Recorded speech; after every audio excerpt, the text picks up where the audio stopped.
Before I get started, I'd like to point out the fact that I don't have any B-roll for this video, because it's based on something that happened in the news, so there aren't any trailers or images to play in the background. Instead, I decided to use footage from an FX miniseries called ATeacher. It's about an affair between a female high school teacher and one of her male students. It's good, not great, but I recommend it to anyone. What I appreciated most about this series is how it highlights the damaging effects these types of relationships can have on the young men involved, that they are far from the erotic fantasies people think that they are, which is germane to the subject matter of this current video. So with that said, let's get started.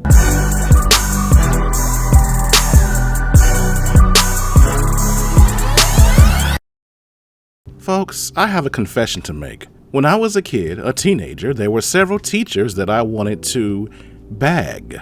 But not just teachers, there were several other adult women that I had an eye for. They were beautiful to me. I thought they were better looking than the girls my age. Plus, there was a forbidden lust about them. And that's why, initially, I didn't think these teacher-student scandals were a big deal. What?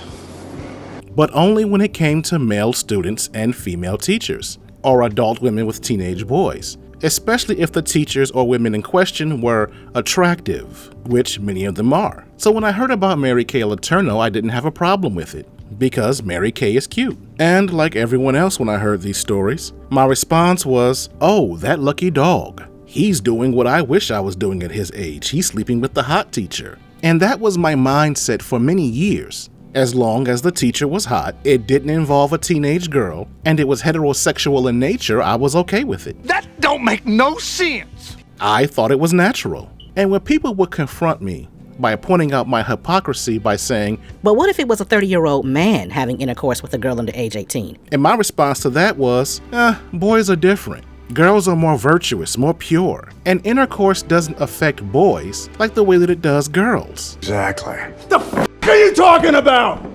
That's why I didn't have an issue with these women, these teachers, who were having improper relationships with their students, getting light sentences. And again, that's the prevailing mindset of a majority of people in this country. A 30-year-old woman sleeping with a teenage boy is just okay.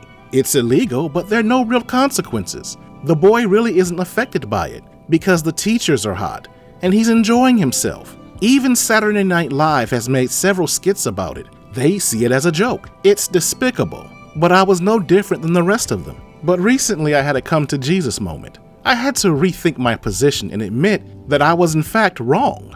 Boys liking or enjoying something doesn't make it okay, because boys also like to drink and experiment with drugs. They like to eat junk food instead of nutritious meals. They'd rather sleep in instead of going to school, and goof off while they're in class, play video games all evening instead of studying or doing their homework. Because they're kids. They don't know what's good for them, only what they enjoy or makes them feel good. And sleeping with an older woman is no different.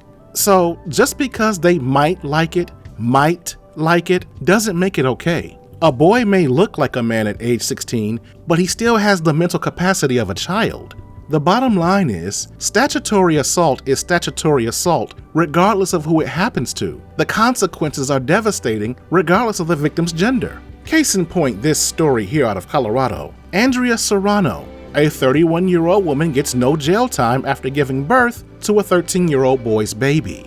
Now this entire story is a mess. She took the boy in when things were not going right in his home. She cared for him as if she were his mother, to the extent that he began to call her mom. So she was an authority figure to him, and she used that authority to abuse him. Yet still, she gets no jail time. Now, she will have to register as an ex-offender or child predator, but that's it. She's free to roam the country. And to make matters even worse, she gets custody of the baby. The family of the boy has to go to court to change that. Now, to be honest, some of that has to do with the fact that the boy is not living in a stable home environment. He was living with the offender because his mom didn't have her stuff together. So the offender isn't the only villain in this story. Both sides are kind of messed up. And if that's the case, it would be better if the child was adopted out. Now, if you think that story is insane, let me refer you to a story in USA Today. This is Nick Olavas, I can't pronounce his last name, but he was 14 years old when he was violated by a 20-year-old woman.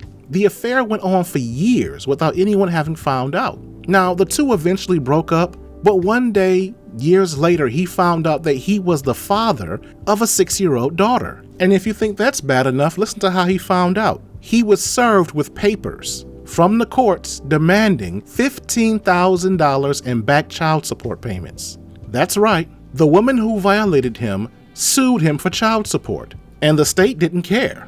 They just wanted the money. So they reached into his bank account and seized his funds, and they garnished his wages. Again, this dude isn't some deadbeat dad, he's a victim. He didn't even know the child existed, a child he conceived when he himself was a child with an adult. Yet he's still being forced to pay for a kid he didn't know about. Now, why do I bring that up? Well, let's circle back to Colorado in the case of Andrea Serrano. She's not going to jail, but she's going to have to register as an offender, thus killing any hope of having a fruitful career. She's not going to be able to afford a decent lifestyle for herself while caring for a baby. She's going to struggle, meaning at some point, when her victim turns 18, she's going to sue him as well for child support, just like that case out of Arizona. So there are drawbacks to boys being violated by grown women, but they're more than just financial. There are psychological ramifications as well. Tyler Perry, Charlamagne, comedian D-Ray have all been victimized by women when they were children, and none of them look back on those experiences fondly.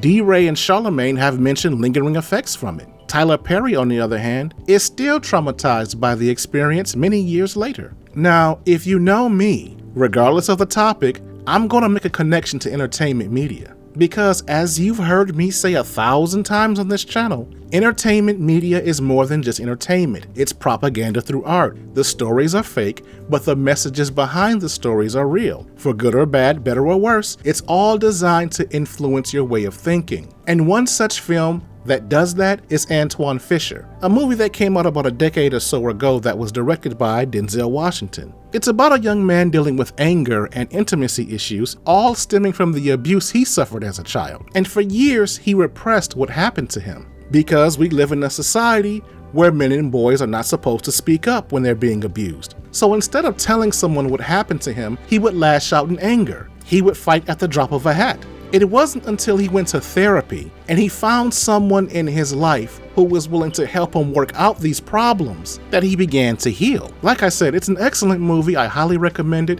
You should definitely check it out. As a matter of fact, I haven't decided, but I think I might do a review.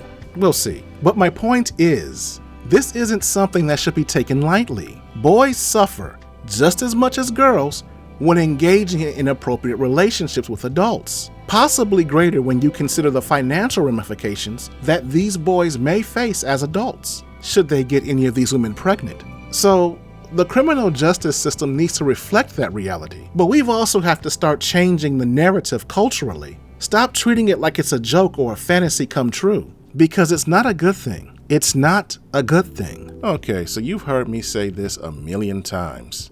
So if you like this video, please give it a like and leave a comment in the comments section and share the link on your social media platforms.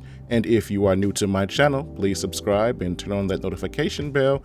That way you'll get alerts every time I upload new content. This is the Laymans Journal. Thanks for stopping by. I'm out. Hell! Shut up! Shut up! Shut up! And while I do appreciate you sharing, subbing, and leaving comments, I'm going to ask that you take another step further in keeping the channel going. I set up a membership plan for those of you who would like to offer further support in the development of this channel. It's not anything expensive or special. I'm just asking for 99 cents a month, which is enough for me to continue doing the work that I do here. Help me! Help me! Help me!